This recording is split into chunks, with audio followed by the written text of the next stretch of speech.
तुम्हालाच किंवा तुमच्यावरतीच लोकांनी विश्वास का ठेवावा? तुम्हाला का निवडून द्यावं? जो भ्रष्टाचार होतो त्याच्या विरोधामध्ये तुम्ही किती ठाम आहेत? तर शरद पवार जे आहेत, बऱ्यापैकी सगळ्याच ठिकाणी पंचायत समिती असू देत किंवा जिल्हा परिषद असू देत, त्यामध्ये देखील दोन्ही एकत्र लढल्या.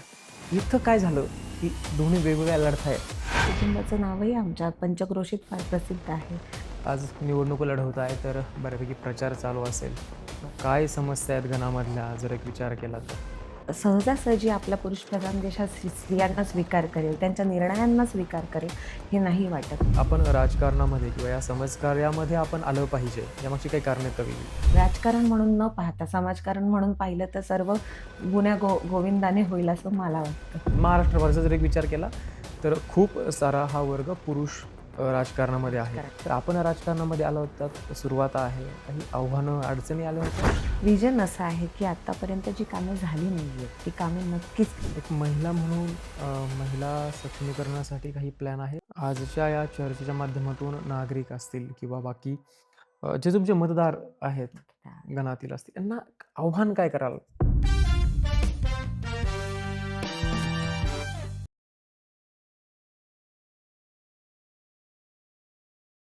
नमस्कार, मी दीपक ढाकणे. स्वागत आहे तुमचं वैयक्तिक या चॅनलवरती. वैयक्तिकच्या माध्यमातून आतापर्यंत आपण गेल्या काही महिन्यांमधून खूप साऱ्या लोकांच्या किंवा उमेदवार जे आहेत, राजकीय क्षेत्रातील लोकं आहेत, यांच्या मुलाखती घेतल्या आहेत. आज आपण थोडंसं ज्युनियर साईडला आहेत. खरं तर आपण महानगरपालिकेची निवडणूक सगळ्यांनी पाहिली आहे किंवा बाकीच्या निवडणुका देखील पाहिल्या आहेत. त्यांच्या मुलाखती देखील पाहिल्या आहेत. पण सध्या पंचायत समिती असेल, जिल्हा परिषद असेल, या लोकांच्या मुलाखती, या उमेदवारांच्या मुलाखती, जी लोकं उभा राहिली त्यांच्या मुलाखती आपण घेतोय. याच्या माध्यमातून साहजिकच आहे, याआधी देखील आपण त्यांचा प्रवास असेल किंवा बाकी केलेली कामं असतील, विजन असेल, समस्या असतील, या सगळ्या गोष्टी आणल्यातच. आज आपण जुन्नर या ठिकाणी आलोय, जुन्नर साईडला आलोय. थोडंसं एक विचार केला तर पंचायत समितीचे आजचे जे आहेत उमेदवार ते आहेत चांडोली, जे गण आहे पंचायत समितीचा, याचे प्रियंका केतनजी वाघ म्हणून हे एक आजचे उमेदवार आहेत. यांच्याबरोबरती आपण एक सखोल चर्चा करूया. कारण जेणेकरून अ, त्यांच्या काही त्या गणातल्या काही समस्या आहेत किंवा त्यांचं विजन कशा पद्धतीनं असणार आहे. त्याचबरोबर इतर काही विषय असतील, ते देखील या चर्चेच्या माध्यमातून असेल किंवा आज जी काही आपण गप्पा मारतोय त्यांच्याबरोबर त्याच्या माध्यमातून समोर येतील. विषय नेहमीप्रमाणेच आहेत. नेहमीप्रमाणे विषय आहेत. फक्त व्यक्ती जे आहेत किंवा त्यांचे विचार कशा पद्धतीनं आहेत, हे प्रश्न आहेत. उत्तर काय मिळतील याकडे देखील लक्ष आहे. मी जास्त वेळ न खर्च करता चर्चेला या सुरुवात करतो. मॅम, तुमचं वैयक्तिक असेल आमच्या चॅनलवरती स्वागत करतो. नमस्ते. धन्यवाद. नमस्कार. सांगितल्याप्रमाणे आपला जो काही पंचायत समितीचा गण आहे, याच्यावरती आपण चर्चा करूच किंवा बाकीचे जे काही विषय येतील त्याच्यावरती आपण बोलूच. हो. सगळी चर्चा पाहू. पण याच्यामध्ये थोडंसं सुरुवात मी इथून करेल, की आपण राजकारणामध्ये किंवा या समाजकार्यामध्ये आपण आलं पाहिजे, एक महिला म्हणून. इथून सुरुवात करू. का आलं पाहिजे? यामागची काही कारणं आहेत का वेगळी? का आलं म्हणण्यापेक्षा मी वैयक्तिक पहिले माझं सांगेल, की मी लहानपणापासून माझे वडील यांचं समाजकार्य पाहते. म्हणजे त्यांच्याकडे बरेच लोक बऱ्याच जेव्हा आम्ही गावी यायचो, ते पहिल्यापासून गावी कार्यरत असायचे. आमच्याकडे अनेक मोठी मंडळी या आणि त्या प्रकारे किंवा कुठल्याही अ, भेटीच्या दृष्टिकोनातनं किंवा मदतीच्या दृष्टिकोनातनं यायचे. माझे वडील निस्वार्थीपणे त्यांना खूप मदत करायचे. त्यांना आदराची भावना द्यायचे. ते आम्ही लहानपणापासून पाहत आलोय, मोठ्यांशी कसं वागायचं. आणि मग लग्न झाल्यावरही मी जेव्हा सासरी गेले, तेव्हाही माझे पती तेही समाजकार्यामध्ये फार अग्रेसर होते. त्यांनीही त्यांची कायम भूमिका असायची, की आपल्याकडे कोणीही मदत घेऊन आलं, तर आपण त्यांना मदत केली पाहिजे आणि मी ती सगळ्यांना करताना पाहते आणि हे बरं. दृष्टिकोन मी पाहते. त्यामुळे मग मला असं वाटलं, की आपणही या क्षेत्रात कुठेतरी कार्यरत राहिलं, तर मग आपलंही म्हणजे समाधान लाभेल, कुठेतरी त्यांना मदत होईल. अशा पद्धतीने विचार माझ्या मनात नेहमी असायचा. बरं, ह्याच्यामध्ये एक विचार केला तर म्हणजे समाजकार्य असेल किंवा राजकारण असेल, याचा वारसा जो आहे तो हां, वडिलांकडूनच. बाळकडू मला माझ्या वडिलांकडूनच बरं, मिळालेलं आहे, बरं. लहानपणापासून. त्यानंतर मग आपण जेव्हा लग्न झालं तुमचं हो, किंवा हो. बाकीच्या गोष्टींचा एक विचार केला, तर ते सासरी देखील राजकारणामध्ये होते किंवा हो, माझे चुलत सासरे तसं आमचं भरपूर मोठं कुटुंब आहे. माझे 6 सासरे आहेत. तर त्याच्यामध्ये एक सासरे माजी सरपंच होऊन गेलेत आणि त्यांचंही नाव म्हणजे वाघ कुटुंबाचं नावही आमच्या पंचक्रोशीत फार प्रसिद्ध आहे. त्याच्यानंतर 4-5 वर्षांपासून माझे पती हेही ह्या क्षेत्रात बरेच कार्यरत आहे. म्हणजे निस्वार्थीपणे तेही मध्यरात्रीला सुद्धा गावकरी जेव्हा पुण्यात असो किंवा गावात असो मदत मागतात. किंवा त्या शिक्षणाची असू दे, ॲडमिशन कुठे मुलांची घ्यायची असू दे, कुणाला तरी ॲडमिट करायचं असू दे, त्या ठिकाणी खर्च योजनांद्वारे कमी करायचा असेल एखाद्या शस्त्रक्रियेचा वगैरे, तर ते मध्यरात्रीसुद्धा अग्रेसर असतात आणि त्यामुळे त्यांना मी पाहते, की ते कुठल्याही निस्वार्थीपणे ते गोष्ट पार पाडतात. तर मग आपणही हे केलं तर समाधान खरंच लाभतं त्या दृष्टिकोनातून.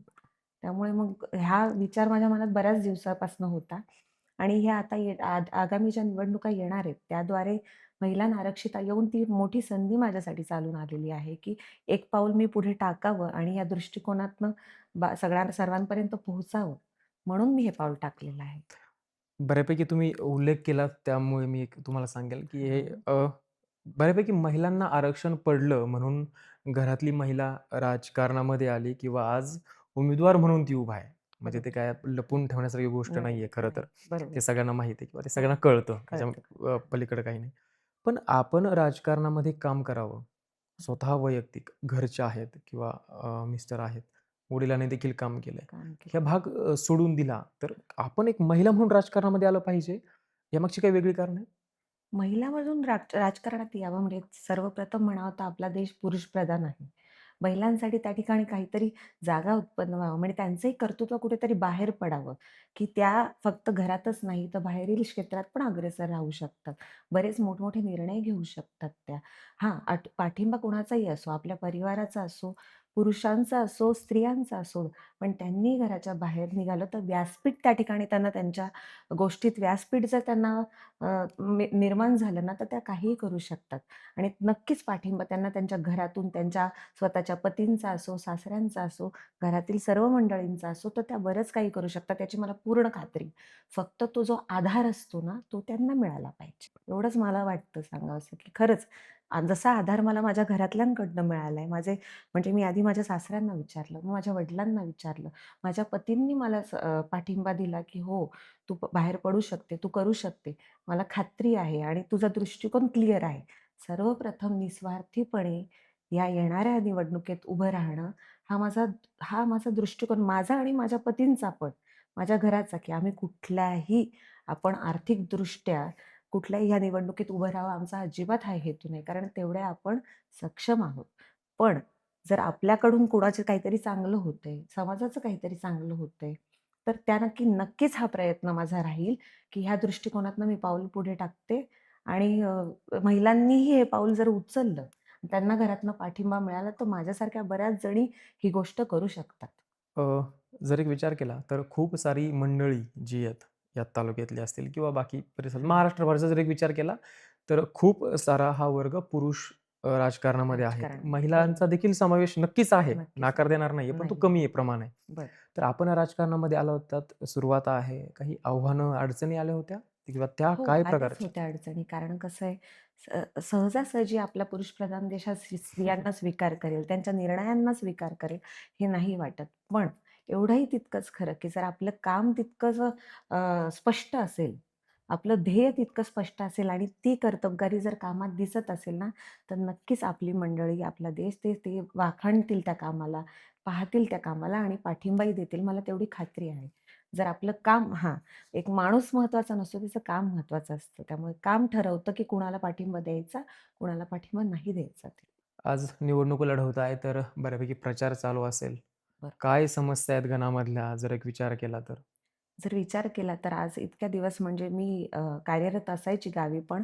पण आज प्रचार दरम्यान मी जेव्हा फिरते रस्त्यांवरती, रस्त्यांच्या परिस्थिती पाहते, तिथे त्याच ठिकाणी म्हणजे लोकांपर्यंत पोहोचण्यासाठी काही-काही अडचणी येतात. कारण घरोघरी थोडंसं हे घर एका टोकावर तर दुसरं घर दुसऱ्या टोकावर असतं. तर ते तिथे पोहोचण्यासाठी अ, मा मी त्या म्हणजे ज्यांना बाकीच्यांना रोज वावरताना ज्या अडी येत असतील, त्या मी 1 दिवसात तिथे अनुभवते. त्या दरम्यान मी विचार करते, की मुलांना शाळेत सोडवण्यासाठी असू दे, पाणी आणण्यासाठी असू दे किंवा बऱ्याच गोष्टींसाठी त्यांना किती त्या ठिकाणी खूप कष्ट घ्यावे लागत असतील, ते मी 1 दिवसात अनुभवते आणि तो अंदाज लावूच शकते नक्की, की काय ह्या येथील लोकांच्या समस्या आहेत त्या. बरं. चेहरा नवीन आहे. हो, चेहरा तर गावातल्या लोकांच्या किंवा ह्या गणामधली जी लोकं आहेत, त्यांच्या काय प्रतिक्रिया आहेत तुमच्याबद्दलच्या? माझ्याबद्दल म्हणाल तर चेहरा नक्कीच नवीन आहे, पण ओळख खरंच जुनी आहे. म्हणजे माझ्या पतींची असो, माझ्या वडिलांची असो, आतापर्यंत अशी ओळख आहे, की ही मनोहर शेळक्यांची मुलगी आहे, केतन दादांची पत्नी आहे. पण मला खूप आवडेल, की माझ्या कामातनं ह्या ताई अशा-अशा काम करणाऱ्या ताई आहेत, निडर ताई आहेत. हे मी भविष्यामध्ये खरंच प्रयत्न करेल, की माझा हे अस्तित्व निर्माण करण्याचा. सध्या माझं अस्तित्व आहे. आता निर्माण होतंय, की एक एज्युकेटेड एखादी सुशिक्षित स्त्री आहे. वक्तृत्व कौशल्य चांगलं आहे. अशी हळू ओळख निर्माण व्हायला सुरुवात झालेली आहे.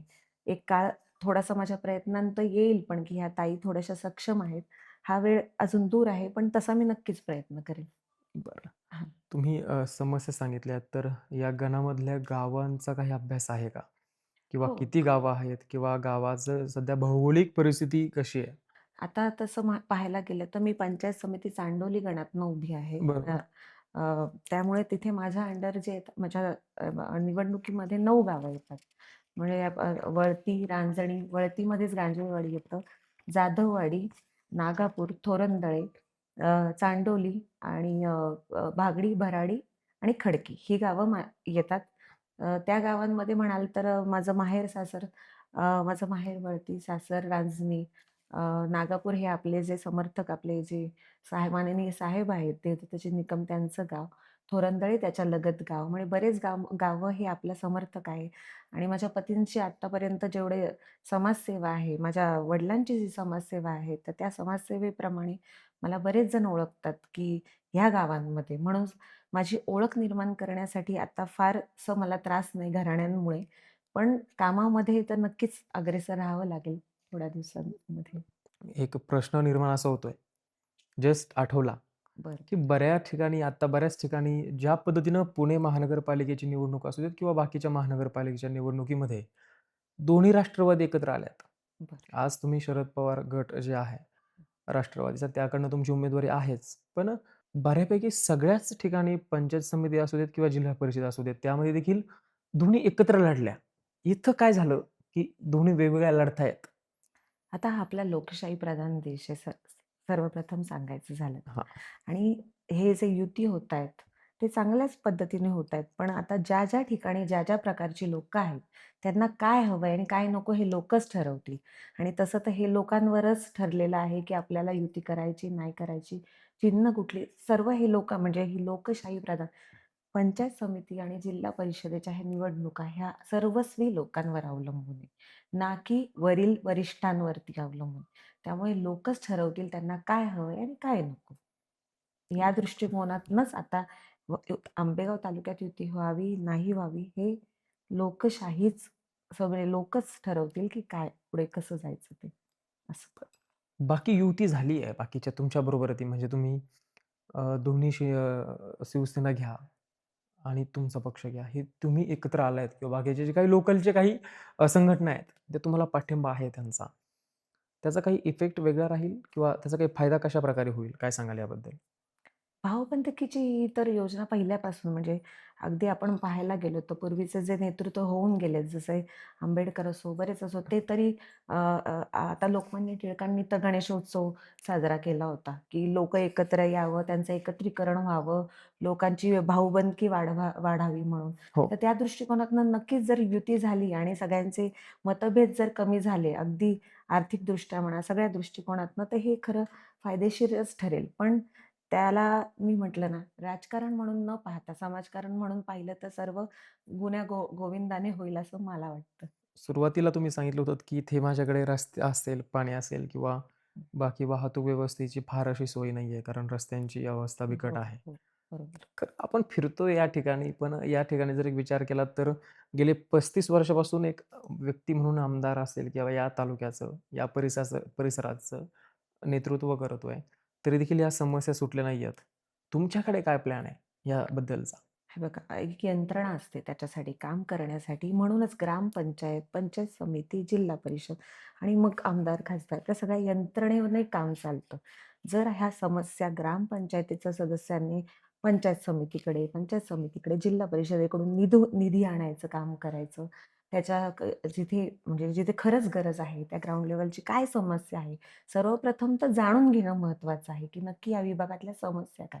नक्की तिथे कुठल्या प्रकारची अडचण येतीये? एखादा रस्ता बांधकाम करायचं असेल, तरी कुठल्या प्रकारची अडचण आहे? का बरं तर जर तिथे पत्र आता भरपूर आहे. आता गोष्टी पत्रव्यवहार असो, आंदोलन असो, भरपूर गोष्टींद्वारे आपण आपल्या समस्या वरपर्यंत नेऊ शकतो. आपल्या वरिष्ठांकडून त्याचं आपल्याला अनुदान, बऱ्याच गोष्टी ज्या शासनाने आपल्याला नियुक्त केलेल्या आहेत, त्यांच्या काही सरकारी योजना असेल त्या आणू शकतो. फक्त सर्वांनी आपापल्या जागी कार्यरत राहिलं पाहिजे. भरपूर प्रश्न सुटतील. तुमचा एक गणाचा विचार केला तर तो फार शहरी भाग नाही आहे. शेतकरी बरोबर, वर्ग आहे जास्त बरोबर, प्रमाणात. बरोबर. पाहणी आहेच, पण त्याबद्दल काही शेतकऱ्यांच्या समस्या आहेत, ज्या तुम्ही आज प्रचाराच्या हो, नक्कीच आहेत. कारण शेतकऱ्यांच्या समस्या म्हणाल तर आज एखादी स्त्री म्हणा, पुरुष म्हणा, दिवस-रात्र शेतामध्ये कष्ट करणं अवघड आहे. एवढा तळपता सूर्य आणि दिवसभर शेतीत काम करणं खरंच अवघड आहे. हो, म्हणजे आज प्रचारादरम्यान आपण किती ऊन आहे हे तो त्यांना रोज सकाळी उठून तेच आणि जेव्हा एवढा आपण दिवस-रात्र कष्ट करून पीक पिकवतो आणि त्याला मालाला जर भावच नाही मिळाला, अगदी आपण पाहतो कांद्यांना भाव नाही मिळाला तर लोकं रस्त्यावर कांदे फेकून देतात. म्हणजे त्यांच्या करण्याला काही चीजच नाहीये. म्हणजे नक्कीच शासन व्यवस्था त्या ठिकाणी कार्यरत असतेच. फक्त शेतकऱ्यांपर्यंत त्या सुविधा पोहोचत नाहीत. त्यांच्या मालाला भाव मिळावा. पुन्हा शेतीत काम करताना त्यांच्या अडी-अडचणी आहेत. म्हणजे अपरात्री रात्री आता हे बिबट्याचा प्रश्न म्हणाल, तर आता आमच्याच विभागामध्ये जवळ आंबेगाव तालुक्यामध्ये 1800 ते 2000 बिबटे आहेत. तर त्याचा प्रश्न सुद्धा आता बरेच आंदोलनं वगैरे झाली. त्यातनं बऱ्याच बिबट्यांची संख्या थोडीशी कमी करण्यात आली. पण असं हे जर शेतकऱ्यांच्या दृष्टिकोनातून आपण कार्यरत राहिलं, तर नक्कीच शेतीच्या कामांमध्ये त्यांना परत शासनाची अवजारं असतात. त्याचं जे वितरीकरण असतं ते योग्यरित्या केलं. ज्यांना खरंच गरज आहे त्यांना दिलं. म्हणजे बऱ्याच गोष्टी आहेत, की शेतकऱ्यांना पुढे न्यायचं असेल, तर त्यांच्या दृष्टिकोनातनं काय गरज आहे त्याची पडताळणी करणं गरजेचं आहे हं. त्या ठिकाणी. त्याचबरोबर एक विचार केला तर तुम्ही शिकलेले आहात. बरोबर. शिक्षणाची थोडीशी म्हणजे गाव लेव्हलला बिकट अवस्था आहे खरं तर. अवस्था आहे. कशा पद्धतीनं सध्या डिजिटल युग आहे, तर काय प्लॅन्स आहेत? अगदीच, अगदीच. आज एखाद्या माणसाचं काम अगदी शून्य मिनिटात सुद्धा लोकांपर्यंत पोहोचवायचं असेल, तर डिजिटल मीडिया हे याच्यापेक्षा मोठं माध्यम नाही. हो. आता हे एवढं मोठं माध्यम आहे, म्हणजे कोणी काय कमी केलं आणि कोणी काय जास्त केलं, हे सुद्धा आज मीडियाद्वारे पोहोचलं जातं. त्यामुळे मी तर म्हणेल ह्या अशा गाव-खेड्यांमध्ये या सोशल मीडियाची जास्त गरज आहे का? बऱ्याचदा असं लक्षात येतं, की एखादा सूर्य हा एखाद्या खेड्यातच सापडतो. म्हणजे एखादा त्याचं हे तेज झळकावं असं वाटत असेल, की तर खेड्यापाड्यांमध्येच बघावं. फक्त त्याला ते व्यासपीठ मिळालेलं नसतं आणि हे सोशल मीडियाद्वारे हे व्यासपीठ मिळेल असं मला वाटतं, की आता एखाद्या जिल्हा परिषदेतल्या शाळेतली मुलगी खो-खो खूप छान खेळते. ती स्टेट लेव्हलला जाऊ शकते. ती कुठे पण हे सगळ्यांच्या लक्षात कधी येतं? जेव्हा ती एखादा खेळ खेळते आणि सोशल मीडियाद्वारे तिचं नाव आणि तिचा खेळ जगभरात पोहोचवतो, तेव्हा तिला ते व्यासपीठ मिळतं आणि मग ते जाऊ शकतं. शहरी भागात पटकन मिळून जातं, ग्रामीण भागात नाही मिळत. म्हणून सगळ्यांना हे शिक्षण द्यावं, सगळ्यांना प्रगत करावं. भरपूर आपल्याला म्हणजे बरेच नेते चांगले सापडतील आपल्याला ह्या ठिकाणी, असं मला वाटतं. एक महिला म्हणून महिला सक्षमीकरणासाठी काही प्लॅन आहेत? इथल्या लोकल लेव्हलला असेल किंवा आपल्या गणातल्या महिलांसाठीच्या गोष्टी असतील तर? आणि त्या कशाप्रकारे? आता लोकल गणातले म्हणाल तर महिलांनी आता आपल्या ग्रामीण भागात तर महिला सर्वप्रथम स्वावलंबी नाहीयेत. त्या अवलंबून असतात आपल्या परिवारावरती, आपल्या पतीवरती. त्या शेतात काम करतात, अगदी राब-राब राबतात. पण तरीही त्यांनी सगळ्यामध्ये साक्षरता ही खूप महत्त्वाची. म्हणजे एखादी हं, स्त्री हं. जेव्हा शिकते, तेव्हा स्त्री मजबूत असेल तर घर मजबूत होतं. घर मजबूत असेल तर गाव मजबूत होतं आणि गाव मजबूत असेल तर त्यांचा तालुका, मग जिल्हा म्हणजे प्रत्येक घर मजबूत होण्यासाठी त्या ठिकाणी मला वाटतं स्त्री जबाबदार असते. स्त्रीने साक्षर झाली तर ती आपली पुढची पिढी सुद्धा साक्षर करू शकते. आणि स्त्रीचं कसं असतं ना, ती बऱ्याच दृष्टिकोनातनं विचार करते. जेव्हा ती घरात असते, तेव्हा ती घर आणि घराबाहेरचाही विचार करते. मग ही स्त्री जेव्हा बाहेरचाही विचार त्याच दृष्टिकोनातनं करेल, तर भरपूर ठिकाणी प्रगती आपल्याला नक्कीच आढळेल. याच्यामध्ये एक विचार केला तर पारदर्शकता कारभार जे आहे, पारदर्शक कारभार कशाप्रकारे होईल यानंतर? आता जे शासन आपल्याला खूप सुविधा देत असतं खरं सांगायला गेलं तर. म्हणजे असं कुठेच नाही, की शासन आपल्याकडे लक्ष देत नाही. पण ज्या सुविधा आहेत, जो निधी असो, ज्या सुविधांमार्फत ज्या जशाच्या तशा पोहोचत असतील आपल्यापर्यंत, माध्यमं जी असतात, ती त्या लेव्हलची पारदर्शक असतील, तर नक्कीच सुविधा ह्या वरपासून खालपर्यंत क्लिअरली पोहोचतील आणि त्याचा लाभही लोकांना आपल्या घेता येईल. जो भ्रष्टाचार होतो त्याच्या विरोधामध्ये तुम्ही किती ठाम आहेत? नक्कीच. भ्रष्टाचार ही आपल्या समाजाला लागलेली खरंच कीड आहे. म्हणजे भ्रष्टाचाराचं प्रत्येकाने जर निस्वार्थीपणे काम केलं ना, तर भ्रष्टाचार कुठेच उरणार नाही खरं सांगायला गेलं तर. माणूस म्हणून त्या ठिकाणी विचार केला ना, तर कुठला म्हणजे प्रत्येक समोरच्या व्यक्तीला आपण त्या ठिकाणी आहोत, असं पाहून जर आपण दृष्टिकोनातनं विचार केला, तर नक्कीच भ्रष्टाचार आपल्याला कमीच जाणवेल त्या ठिकाणी. त्यामुळे आपण असं नाही, की आम्ही त्या ठिकाणी असणारच नाही, असं नाही विचार करून चालत. असं मला वाटतं. महिला थोड्याशा हळव्या मनाच्या असतात.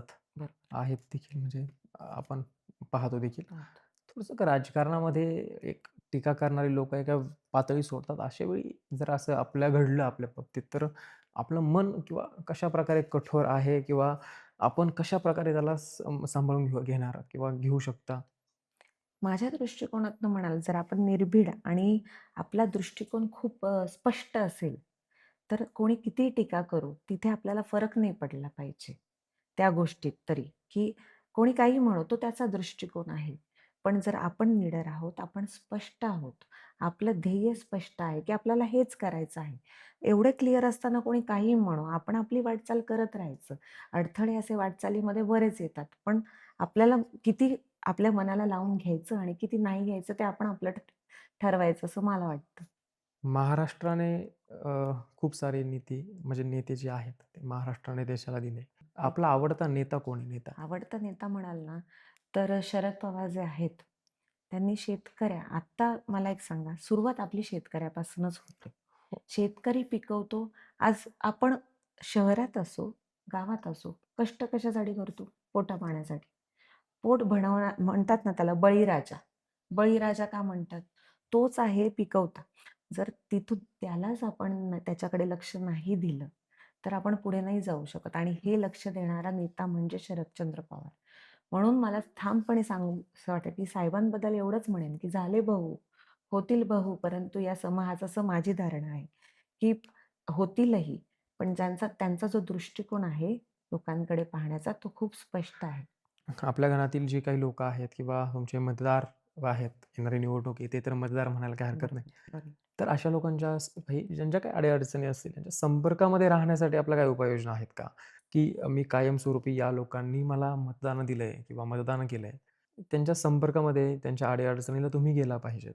त्यांनी तुमच्याशी संपर्क केला पाहिजे. अशा ठिकाणी प्लॅन्स आहेत की सर्वप्रथम आपण निवडणूकच ह्यासाठी लढवत आहोत, की सर्वांच्या संपर्कामध्ये सर्वप्रथम तर गावात, खेडेगावात सुख-दुःख हे जास्त महत्त्वाचं ठरतं. म्हणजे फक्त निवडणुकीपुरता प्रचार हे महत्त्वाचं नाही. जेव्हा राइट. आज निवडून आलो, नाही आलो, तरी आपण आपली लोकं कशासाठी म्हणतोय ह्यांना. म्हणजे असं नाहीये, की मी या ठिकाणी शनिवार, रविवार येत होते, लोकांशी भेटत होते. आता ह्या क्षेत्रात पहिलं पाऊल ठेवलंय, पण उद्या जर सुख-दुःखामध्ये नाही त्यांच्या अडी सर्वप्रथम तर मी या ठिकाणी भविष्यात काय होईल तेव्हा सर्वप्रथम मला 2-3 महिने तर त्यांच्या मागील कामे कुठली स्थगित राहिली त्यांच्या अडी काय होत्या? ह्या विभागातल्या अडचणी काय होत्या? दुसऱ्या विभागात कशाची टंचाई होती? त्यांना नक्की काय हवंय बाबा? यांचा दृष्टिकोन काय आहे नक्की? हे सगळं समजून घेण्यात ते जाणार आहे. मग ह्या गोष्टीसाठी मला माणसांच्या आसपास, जवळपास राहणं गरजेचंच आहे. त्यांची कामं एकदा आपण आपल्यामार्फत जर झाली, तर आपोआप त्यांचा दृष्टिकोन आपल्याबद्दल हा अ, स्पष्ट होणारच आहे. खूप सारे म्हणजे विरोधक आहेत किंवा तुम्ही आहात. अजून काही लोकं असतीलही अपक्ष किंवा बाकीचे काय. तुम्ही आज राष्ट्रवादी पक्षाकडनं शरदचंद्रजी पवार साहेब आहेत. त्यांचा जो गट आहे, त्याकडून तुम्ही निवडणूक लढवताय. बरोबर. पण तुम्हालाच किंवा तुमच्यावरतीच लोकांनी विश्वास का ठेवावा? तुम्हाला का निवडून द्यावं? प्रश्न हा आहे. आता मी माझ्याबद्दल बोलू इच्छिते, की माझा ध्येय फार क्लिअर आहे. म्हणजे स्पष्ट आहे, की आता सर्वप्रथम मी निस्वार्थीपणे ह्या निवडणुकीत उतरत आहे. कुठल्याही आर्थिक लाभाची मला अपेक्षा नाही. कारण तेवढे थोडेफार आपण सक्षम आहोत. दुसरी गोष्ट मी सुशिक्षित स्त्री पण अजून 10 स्त्रियांना सुशिक्षित करते. आणि जेव्हा एखादी स्त्री सुशिक्षित होते, तेव्हा मगाशी म्हटल्याप्रमाणे गाव सुशिक्षित होतं. आणि ह्या ठिकाणी निवडणुकाच यासाठी, की गावांचा, खेड्यापाड्यातील लोकांचा या ठिकाणी उद्धार व्हावा. त्यांना बरेच त्यांचे प्रश्न सुटावेत म्हणून आपण या निवडणुका लढवत आहोत. आणि एखादा आता जे बऱ्याच जे पूर्वी होऊन गेलेले आहेत, त्या पंचायत समितीचे जे कार्यकर्ते होऊन गेले, त्यांना पंचायत समितीची कामं माहीतच असतील असं नाही. ग्रामपंचायत सदस्य होऊन गेलेत, त्यांना माहिती असेल. मी म्हटलं ना, जसं ध्येय क्लिअर आहे, आपली कामं क्लिअर आपल्याला माहिती असतील आणि आपण त्याची अंमलबजावणी जर करणार असू 100% तर नक्कीच या ठिकाणी त्याचा फायदा होणार आहे, की मी सुशिक्षित झाले, अजून स्त्रिया माझं पाहून बाहेर पडतील, की ह्या ताई करतायत तर आपण का नाही करावं? अशा पद्धतीनं वाटचाल पुढे चालू राहील. मी थोडंसं शेवटाकडे येतोय. तर आपण या जे काही बाकीच्या गोष्टींचा एक विचार केला, तर एक निवडणूक लढवताय तुम्ही. समस्या काय आहेत तुम्ही सांगितल्यात किंवा बाकी विजन काय असणार आहे हे तुम्ही थोडंसं जर सांगितलं, तर अजून त्याचा प्रभाव वेगळा राहील. विजन काय घेऊन उतरत आहे तुम्ही? काय विजन असणार आहे तुमचं या चांडोलीचा जो गण आहे पंचायत समितीचा त्याबद्दलचं? व्हिजन असं आहे, की आत्तापर्यंत जी कामे झाली नाहीयेत, ती कामे नक्कीच त्या ठिकाणी बऱ्याच नागरिकांच्या समस्या आहेत, ज्या जागच्या जागी आहेत. त्या आणि आता आपल्या विभागातील आता मला बऱ्याच ठिकाणी प्रचाराला जातो, आपलाच माणूस आहे. आपलं माणूस ही खूप मोठी जबाबदारी घेऊन येतं हे वाक्य. राइट. खरंय. या विभागात मी बऱ्याच ठिकाणी जाते, तर "जाऊ द्या ताई, तुम्ही आपलेच आहात." पण आपलेच आहात ही सुखावून देणारी भावना तर आहेच, पण त्याच्याबरोबर खूप मोठी जबाबदारी आहे. त्यांनी आपल्या खांद्यावर एक जबाबदारी टाकलेली आहे, की आपल्या ताई जर निवडून आल्या, तर ह्या आपल्या विभागाचा नक्कीच आपले जे प्रश्न असतील, बिबट्यांचा प्रश्न असो. आता आमच्या विभागामध्ये जवळ मागील काही महिन्यांपासून बिबट्यांचा प्रश्न हा खूप मोठ्या धडाडीने ताव घेतोय, की बऱ्याच लोकांचा हानी झाली. आमच्या बऱ्याच लोकांचा जीव गेलेला आहे त्याच्यामुळे. शेतकऱ्यांच्या मालाला भाव नाही, त्यामुळे शेतकरी वर्ग नाराज झालेला आहे. बरेच असे प्रश्न आहे, रस्ते नाहीयेत. अगदी आता मी प्रचारादरम्यान मला बऱ्याच लोकांनी इथपर्यंत सांगितलं आहे, की "ताई, आम्ही अक्षरशः मौतसुद्धा झोळीत घेऊन रस्त्यांवर जातो."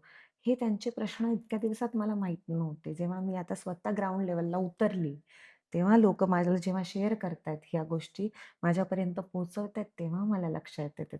आणि जेव्हा त्यांच्यापर्यंत त्यांच्या भावना त्यांच्या चेहऱ्यावर दिसतात आणि आपल्याकडे आशेच्या किरणाने ते पाहत असतील, तर ही खूप मोठी गोष्ट आहे, जबाबदारी आहे. त्यामुळे नक्कीच माझं विजन असं आहे, की आपल्या माणसांचे जेवढे जास्तीत जास्त प्रश्न आहेत, तेवढं मी कार्यरत राहून, जेवढे पंचायत समितीला अधिकार आहे, त्यापेक्षा पत्रव्यवहारांद्वारे, निधी आणण्याद्वारे अशा बऱ्याच स्त्रिया सहायता, बचत गटांद्वारे स्त्रियांना करणं, अशा बऱ्याच नियमा जे आहेत, बऱ्याच साधनं जी लोकांपर्यंत पोहोचू शकतो आपण, शेतीची अवजारे असो, अशा बऱ्याच योजनांद्वारे मी आपल्या जनतेचा विश्वास कायम करण्याचा मी प्रयत्न करणार आहे. आजच्या या चर्चेच्या माध्यमातून नागरिक असतील किंवा बाकी जे तुमचे मतदार आहेत, गणातील असतील, त्यांना आव्हान काय कराल? माझ्या मतदारांना आवाहन करेल, चेहरा जरी नवीन असला, तर माझी ओळख मात्र जुनीच आहे. नवीन मी एक साक्षर स्त्री आहे. वक्तृत्व कौशल्यही चांगलं आहे आणि ध्येयही माझं खूप स्पष्ट आहे. अ, कुठल्याही स्वार्थी भावनेने मी या क्षेत्रात पदार्पण करत नाही आहे. तर माझ्या मतदारसंघांना मी एवढंच सांगेल, की आपली सेवा करण्याची मला एक संधी द्यावी आणि आपले जेही प्रश्न असतील, ते तो आपण माझ्यापर्यंत पोहोचवले मी नक्कीच त्या प्रश्नांचं निरसन करण्याचा प्रयत्न करेल. थोडासा विश्वास तुम्ही माझ्याबद्दल दाखवावा. मी एक पाऊल उचलते, तुम्हीही माझ्यासाठी एक पाऊल उचलावं. माझा खरं तर हा शेवटचा प्रश्न होता. एक प्रश्न असा आहे, की आपण राजकारणामध्ये आलात आत्ता. खरं तर सुरुवातीला सांगितल्याप्रमाणे महिला आरक्षण पडलं. 100% वारसा असेलच, पण एवढं आपण चांगल्या पद्धतीनं बोलताय, यामागची काही म्हणजे थोडंसं काही आता काय बरेचसे राजकारणातील लोकं आहेत, ते क्लास वगैरे लावतात. थोडंसं आपलं नाही हो, जे माझ्या भावना आहेत ना, त्या फक्त मी स्पष्टपणे मांडल्या. या ठिकाणी मी कार्यरत असते ह्या गोष्टीत. पण मी विचार नव्हता केला, की मी माझ्या माणसांसाठी एवढं आणि ती संधी मला आज या ठिकाणी खरंच चालून आलेली आहे. म्हणजे आज महिला आरक्षण हे एक निमित्त झालंय. खरं तर मी म्हणेन, की हे माझे वडील कार्यरत होते ह्या क्षेत्रामध्ये. माझे पती कार्यरत आहेत. म्हणजे ते खरंच निम्म्या रात्रीला पण माझे वडील आणि माझे पती किंवा माझ्या घरातली सगळीच मंडळी खूप म्हणजे खूप निस्वार्थीपणे लोकांना मदत करतात. अगदी म्हणजे माझ्या पतींची धारणा पहिल्यापासून असेल, की आपण फक्त देत राहायचं. अपेक्षा नाही ठेवायची, की कधी मिळेल, काय मिळेल, काही गरज नाही त्याची. देत राहायचं. ते सुख जे मिळतं ना आपल्याला, ते खूप खूप काही देऊन जातं. आणि हे आशीर्वादारूपीने असू दे, आशीर्वाद मिळतात त्यांचे, आणखी काय तो पाहतो. त्याच्यामुळे आणि मी महिलांसाठी थोडी कार्यरत असते. पण आज मला संधी मिळते, की माझी जी लोकं आज प्रचारादरम्यान मला म्हणतात, की "आपली ताई." अरे, प्रियांका ताई आपलीच आहे. ताईंच्या पाठीशी उभं राहिलं पाहिजे. मग जर एवढा हक्क ते माझ्यावर दाखवतायत म्हटल्यावरती मला नक्कीच त्यांच्यासाठी काहीतरी प्रयत्न केले पाहिजे आणि हे खूप मोठं व्यासपीठ माझ्यासमोर आज होऊन ठेवलेलं आहे, की फक्त त्याच्यासाठी फक्त मला माझ्या मतदारसंघाचा पाठिंबा हवा आहे. नक्कीच. तुम्ही देखील एक चांगल्या प्रकारे चर्चा केली त्याबद्दल आमचा चॅनल असेल अ, आणि मी असेल तुम्हाला धन्यवाद देतो आणि तुम्हाला देखील पुढच्या वाटचालीसाठी शुभेच्छा. धन्यवाद. धन्यवाद. नक्कीच एक विचार केला तर आजची जी चर्चा आहे, काही प्रश्न होते त्याची उत्तरं देखील मिळाली आहेत. चेहरा सांगितल्याप्रमाणे नवीन असला तरीही बाकीची कामं आहेत. त्याचबरोबर त्यांचे वडील असतील, त्यांचे मिस्टर असतील गेल्या काही वर्षापासून लोकांमध्ये काम करत आहेत. काही खरं तर राजकारणाचा वारसा आहे, तो नाकारून कधी चालणार नाहीये. पण एक विजन घेऊन चालणारे मॅम आहेत, प्रियंकाजी आहेत त्या. यामध्ये एक विचार केला तर खूप सारी लोकं राजकारणामध्ये वेगवेगळे आश्वासनं देत आहेत. त्यांनी अशी कुठलीही आश्वासनं दिलेली नाही आहेत, की काहीतरी वेगळं. जे काही समस्या आहेत, त्या समस्येला एक उत्तर किंवा मी कशाप्रकारे ती समस्या सोडवू शकते, याबद्दल देखील चर्चा झाली. त्याचबरोबर ती युती आहे 100% पण बाकीच्या काही गोष्टी आहेत, त्या देखील लोकल लेव्हलला आत्ताच्या निवडणुका लढतायत. तुम्हाला देखील आजची ही चर्चा कशी वाटली? आम्हाला कमेंट्सच्या माध्यमातून नक्की सांगा. आणि आ आजचाच नाही, पण यानंतर देखील अजून तुम्हाला कोणाला ऐकायचं आहे, हे देखील आम्हाला कमेंट्सच्या माध्यमातून नक्की सांगा. धन्यवाद.